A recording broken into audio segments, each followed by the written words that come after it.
Now, amid the horror in Christchurch, some real stories of inspiration have also emerged. Stories of guys throwing guns, not shooting them, throwing guns at the guy, guys climbing over saplings to escape. Let's cross now back to Tom with one of those stories today, Tom. Yeah, thank you, Deb. And look, of all the survival stories, there'd have to be a few more remarkable than this man, Farid Ahmed. He managed to escape the gunfire in his wheelchair. You read along the bottom there, he survived the shooting at the Al Noor Mosque on Friday. I can't recall any of the footage that I've seen. Wheelchair? Sadly, his wife and dozens of his friends were killed. And look, I had the pleasure of spending the day with him. Well, I find pleasurable a bit unusual description. What did his producer say? Listen, Tom, we've got a story, got a pleasurable story for you to do about Christchurch. It's about a guy in a wheelchair whose wife died and dozens of his friends. But we go, what? What's pleasurable about that? Well, apparently it is pleasurable. Yesterday, and his attitude to loss is amazing. But now, this interview was done in the week after the shooting on the Friday, and, you know, I would have thought he's got a great attitude to loss already. I would have thought the grieving process, especially losing your wife, not to mention dozens of your friends, that's your whole social circle gone. Bit of a gap there. I would have thought the grieving process, you know, might have lasted a bit past the funeral a bit longer, but no, apparently he's got an amazing attitude at this point in time. His thoughts on the gunman, well, they're even more remarkable. Have a look at his story. We heard the gunshot, and I saw the door just in front of me. So which door is he talking about? Obviously not the front door, because the body's laying there, and the shooter came through there, and he couldn't get his wheelchair through there anyway. So he's talking about a side door. I must admit, I haven't heard too much detail about the role of the side doors, as you would expect, you know, in this sort of an event. People were trying to rush out. Some of them were bleeding, limping, screaming. All right, we're entering very familiar territory here. This is exactly what these sorts of interviewees do. Is they leave out a lot of detail. Because you notice he just says that I heard shots, then I saw people running and bleeding and limping. Someone got hit in the leg, did they? Doesn't say that. He doesn't actually say he saw, you know, bullets flying, saw someone get hit, saw someone go down. None of that, because none of that happened. He happened to be just facing a door. He got his way out. It's very, very convenient, this sort of part of the story, the way he shaped it, so he can omit a lot of stuff that, if it was real, would have happened, but because it wasn't real, didn't happen. Therefore, he's not saying it happened.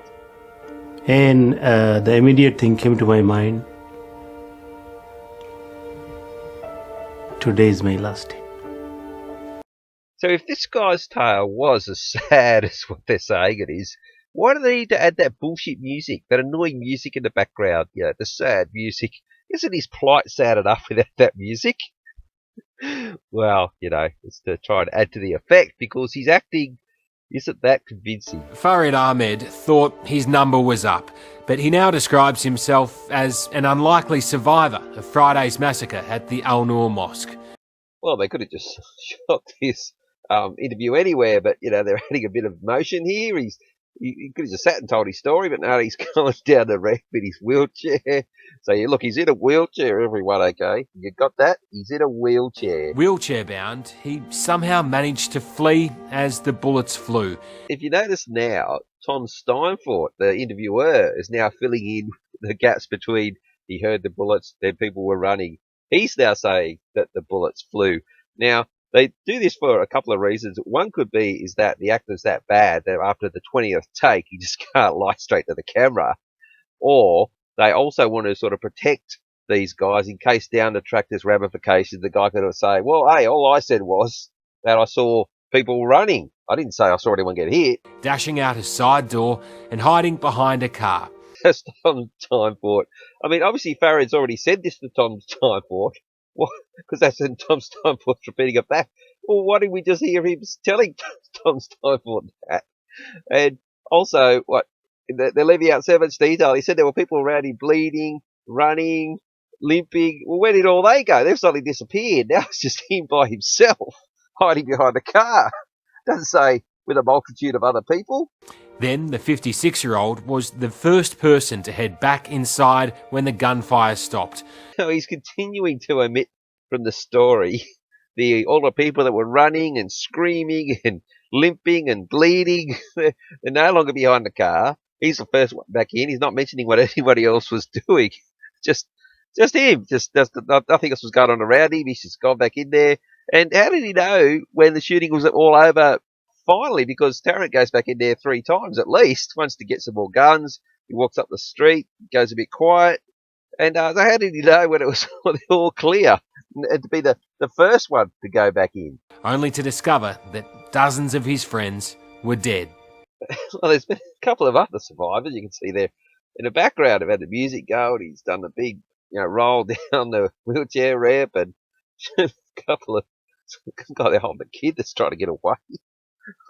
Sure, definitely one of them got them there. They must have thought it was going to have some effect, but I can't work out what it is. Just how many bodies do you think you saw once you went back into the mosque? Probably about 40. Presumably, Farid's gone back in to try and find survivors. First one back in, the guy in the wheelchair. But Tom Steinford doesn't ask him, what did you see? Were there any survivors? He instantly assumes that everyone's dead and says, how many bodies were there? And as we know from that video Woodrow Wobbles put up, that doctor he climbed out from under a pile of bodies. Did he see anyone moving? Was anyone climbing out? Jumping over fences, climbing saplings? And the bullet shell was all over. Went in the main room, looked at the right side. Horrible. So again, there's a distinct lack of detail, because apparently he lost a lot of friends. They were all killed, presumably this pile of bodies. Is he going to say, I saw Abdul, I saw Muhammad, I saw Tariq, all my friends were there lying in this pile of bodies? No, that doesn't mention anyone's names. Most of the dead bodies were on the right side. But his main concern was finding his wife of more than 2 decades, Husna. I started looking for her.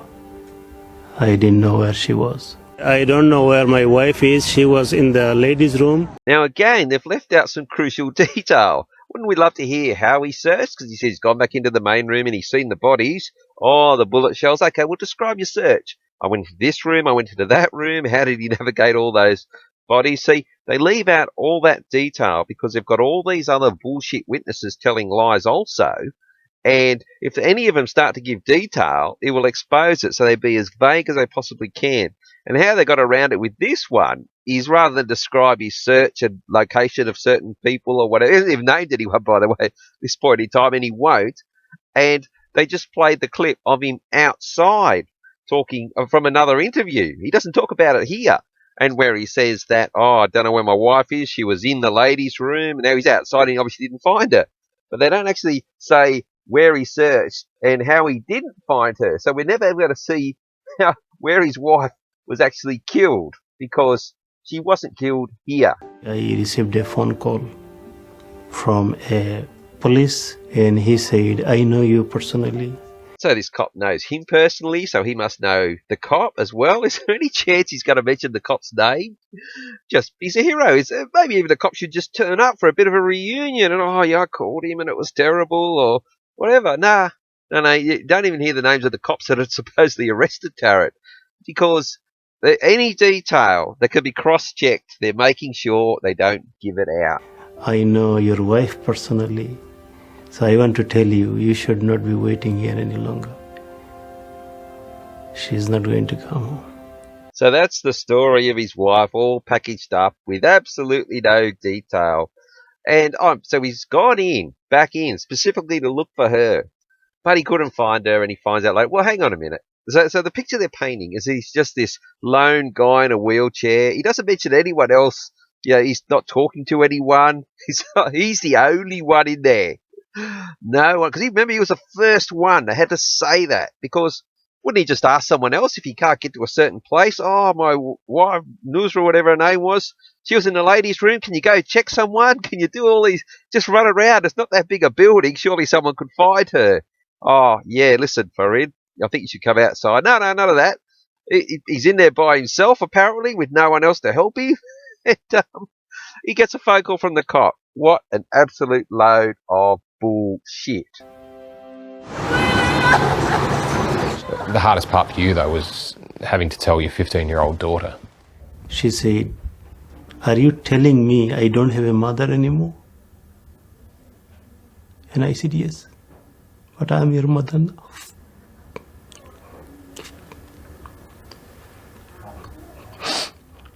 You won't be without a mother. I'm your mother.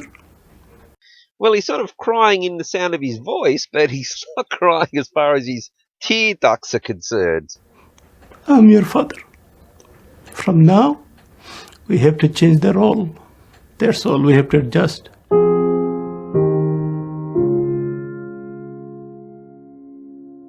you remember that last look you had with your wife, the last things you said to each other? Yeah, the last word was, "Will you be okay?" Now, remember, she was off to the ladies' room. So they're at the mosque every single, they go there all the time. Perfectly okay. No hint of any danger at that point in time. She's still alive. There's been no shooting. And he says, "Will you be okay?" She's just going to the toilet. They've overstepped it here trying to be melodramatic because that just does not make any sense. I want to live with the memory that she died to save other women and children. She saved many, and then she was coming for me. And that's when she was shot. Well, that's a tremendous story of heroism. Apparently everyone else was just running to save their lives, including him. He wasn't trying to save anyone. But apparently his wife tried to save women and children, and then she was looking for him. What a hero she is. She's the only hero there. Everyone else was just scrambling out the doors, which, there's no even evidence that ever happened. But she's the only hero. And then she got killed looking for him. Well, how does he know that? He didn't see it, obviously, because he was outside. He didn't mention it when he was outside. I know my wife is. He didn't know that, she was killed in that manner. So did the cop tell him? How did the cops weren't there? So who was this survivor? Who was this eyewitness that watched his wife do all these heroic things? Well, can we get them on? That would be really heart-wrenching. But no. We're going to hear it second, third, fourth hand, the heroics of his wife, because it didn't happen. What does that feel like, knowing that she died because she loved you so much that she was coming back to help you? It makes me feel that she is special, and I can tell this story wherever I can, that we should be like her. Now, look, I don't know if his wife ever existed or not, or she's got some photos there.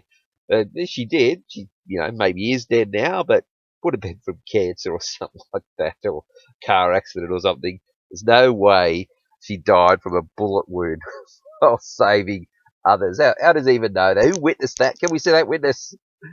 Absolutely not. It's all secretive. It's too traumatic to ask such sort of, questions. Just believe him. Farid's strength is remarkable, as is the fact that he's already forgiven the man who killed his wife and so many of his friends. Yeah, all of his friends, none of which is not even a first name. He couldn't even just say Muhammad or Abdul or anything like that. They're not mentioning any detail. And he's already, this is less than a week, right? Since his wife of 20 years has been killed by this guy and all of his friends. And, he's already gone through all the grieving process, and he's now started to think about, the guy that killed him. And every single rational person would, if he's really going to miss his, look at the impact on his life. He is just the most amazing human. Look, no one would forgive anyone that quickly without even talking to him. Apparently he's still rubbing shit in everyone's face in court, giving signals, and his manifesto. This guy forgives him. Okay, well, there's a real message here. Because ordinarily you would expect, given that Islam has been demonized as a terrorist religion and, the extremists and they kill people all the time, well, wouldn't there be reprisals? No, no, no. See, not at this point in time. See, the Muslims in Western countries, they're peaceful, peace-loving. There's no reason to stop any migration or anything.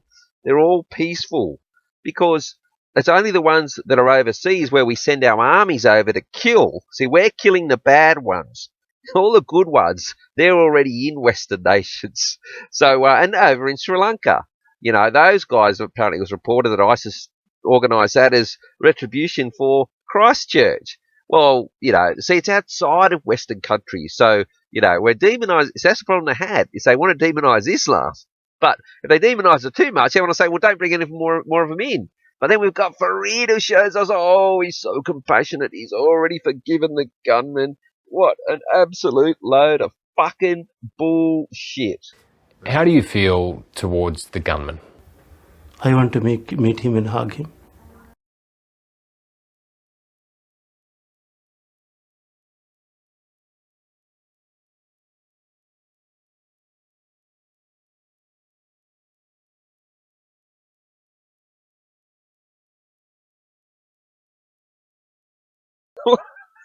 I bet you that took you by surprise. Not only is he forgiven him, he wants to hug him. And his wife was a hero who he killed. He kills a hero of society who was trying to save people. And he wants to hug him. You'd have to ask if this was real. Did he like his wife? He's hugging the guy. He'd hug someone who did you a favour. Not someone who just killed your wife, what he is. If he still hates me, I don't mind. If he hates me, I don't mind. But I want to show my true heart to him, that you are still my human brother. In a garden, you have different types of flowers, but they are staying in harmony. Now, presumably his wife has got other relatives, parents or brothers or sisters, even his daughter. They're watching this. Going, is you out of your mind? That was Nusra. We loved her. She's, I mean, what are you? You're glad she's dead? You're hugging this guy? You don't care if he hates you? You're so... Oh, look, they just went over the top with this narrative now. This, it's just ridiculous how they're trying to paint, Islam in Western countries as a religion of peace. But overseas, we need to kill them with, airstrikes because they're not a religion of peace. They're all just demonised and it's all made up bullshit by the bankers. So difference is beautiful as long as we do not hurt each other. That's what I want to tell him.